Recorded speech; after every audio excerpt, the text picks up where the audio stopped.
Well, it looks like summertime is around the corner and we're getting closer to WWDC, and of course brings with it a lot of news of some products, especially the VR headset. And unfortunately, there are some weird stories coming out of Mark Gurman that we're gonna have to figure out what is true and what's not. And also, we gotta talk about the Google Pixel Fold. So, all that on today's episode, so don't go anywhere because Technoid starts right now.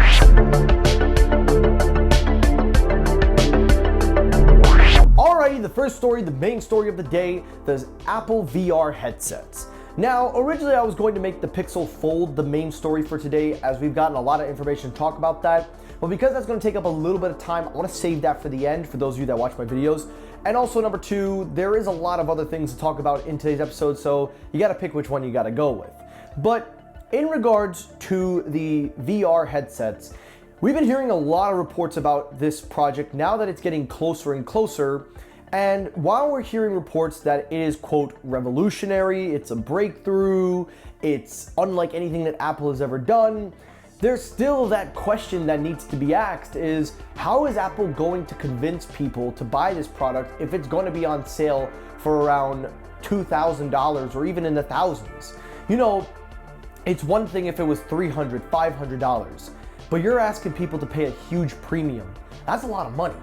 And if you want to hear more information about this, last night I did a live episode with DigiSlang. You should go check him out, guys. Check out the live episode from last night's stream. We go into more details, but sticking to the story, we're hearing that there is reportedly an external battery source that the headsets will be using. Apparently, these external battery headsets are supposedly swappable.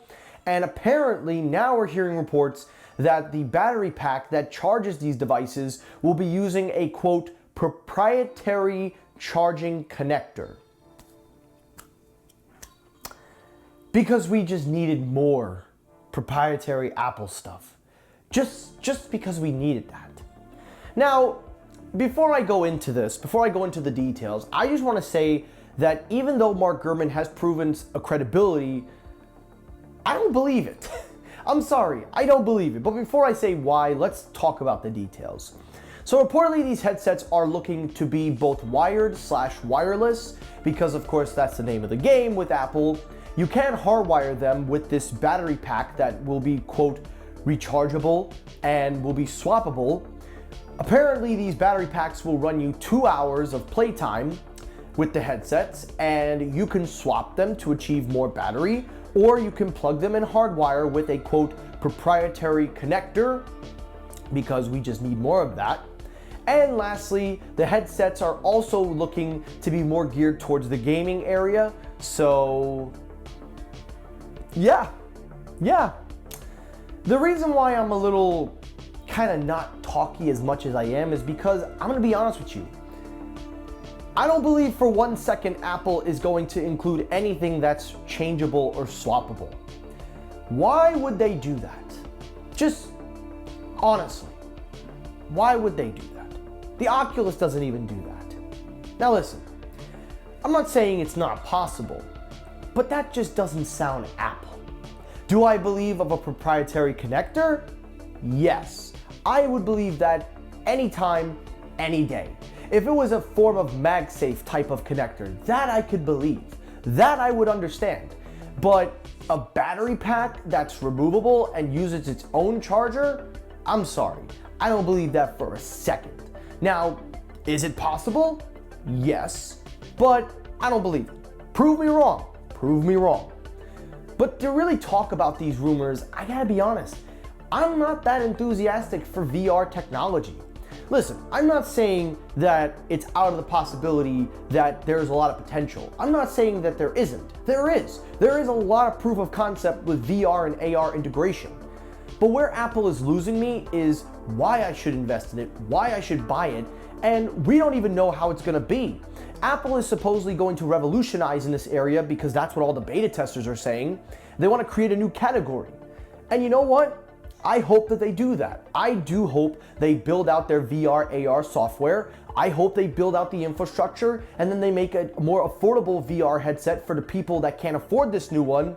But as it stands, I just don't see it. And it's going to take a lot of good sales and a lot of good presentations to convince me. But I'm just not the customer. I don't own Oculus. I don't own VR, PlayStation headsets. I don't own anything VR or AR.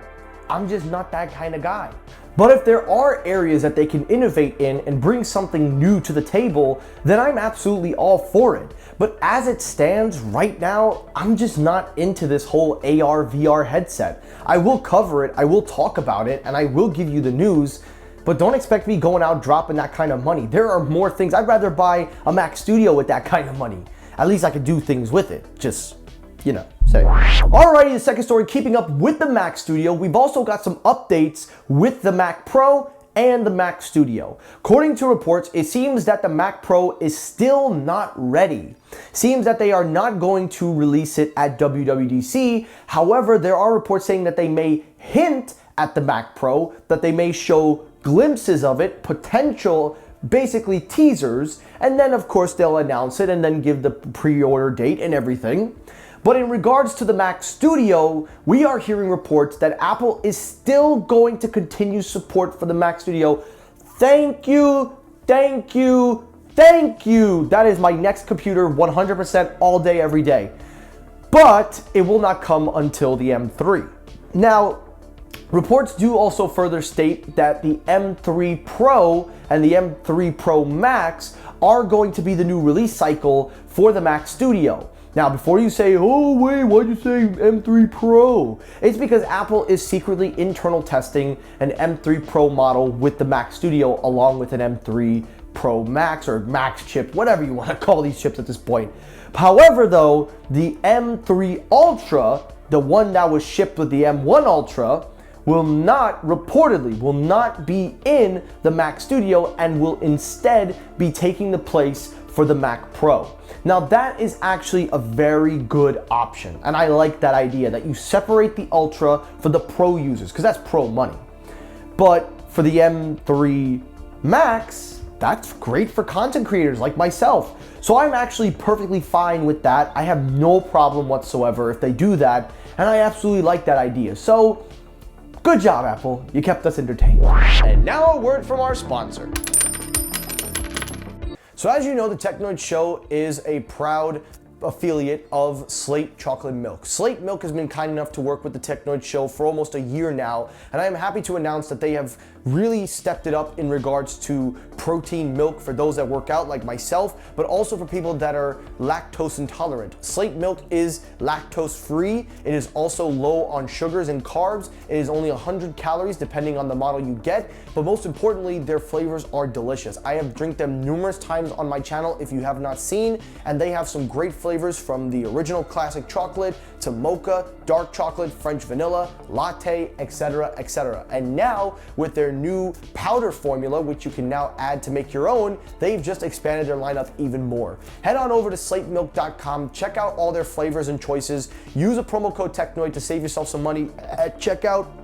And most importantly, thank you so much to Slate Milk for being a part of the Technoid Show. Now we get that out of the way, let's get to the last story. And the last story, the final story, let's talk about the Pixel Fold. Now, Funkpatud, John Prosser, came out and released the final details of the Google Pixel Fold that will be seen at Google I/O. Of course, he released everything about the pre-order dates, when it goes on sale at the Google Store, then it will make its way to carriers, all that good stuff. I will leave a link in the description if you want to check out his full info. I'm just here to kind of give you my opinion, my take on it. But essentially the rundown, according to John, from all the rumors combined and everything that he's presented to us, essentially the Fold will be a 7.6-inch foldable screen with AMOLED technology at 120 Hz, just like the Galaxy Z Fold 4 and Flip 4. In the front of the phone, it will be a 5.8-inch screen that will also have 120 Hz. It is also going to be using a Google Tensor G2 chip, so the second generation chip will power this foldable. It will come with 12 gigabytes of RAM. The starting configurations are at 256 and can be maxed out at 512 gigabytes of storage. The camera system is also where the magic shines. It will be housing a 48 megapixel plus 10 megapixel wide-angle lens and a 10 megapixel telephoto rear camera system. On the inside of the phone will be an 8 megapixel inner camera. It will also have a 9.5 cover camera, so that means the front of the display when you fold it. And then of course, it will have a 4,500 milliamp hour battery with 23 watts of fast charging support. So it will beat out the Galaxy Folds in terms of battery. And then to round it all off, just to kind of summarize, the Fold is also reportedly going to start at $17.99. Now, here's the thing. Normally, I would say it's not worth it. It's a first gen product, and there are some arguments to be made. If you want to go in that route and say it's not worth it in those areas, I don't blame you.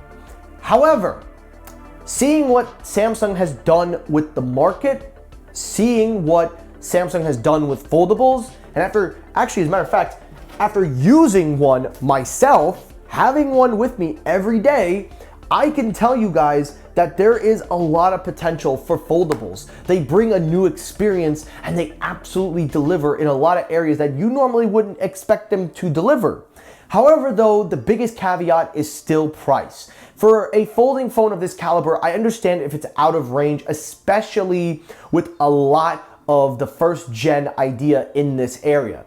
However, though, I will say to you guys, that was the same argument they did with Samsung, and look how great Samsung has perfected the formula. And very soon we're gonna get the Pixel Fold, and now we're gonna have the Galaxy Fold 5 and all of that on the market. So slowly but surely, foldables are making their way into the mainstream. It's still gonna take a lot of time, but I don't fault Google for going this route. And honestly, if they do a solid trade-in for foldables, don't be surprised if I switch over just to see how it is. I'm just saying. But that's everything on the Pixel Fold. I just wanted to kind of get my thoughts in there. I will cover you if we hear any more updates, but that's everything we know for now. And that's it for today's episode of Techno. Now, guys, I really hope you enjoyed this episode. If you did, hit the like button. If you disliked the video, you can hit the dislike button. That helps circulate my videos as well. As always, everyone, thank you so much for watching. I will see you all on the next episode. Have a great rest of your day, guys. Take care, stay safe, have a good day, and peace!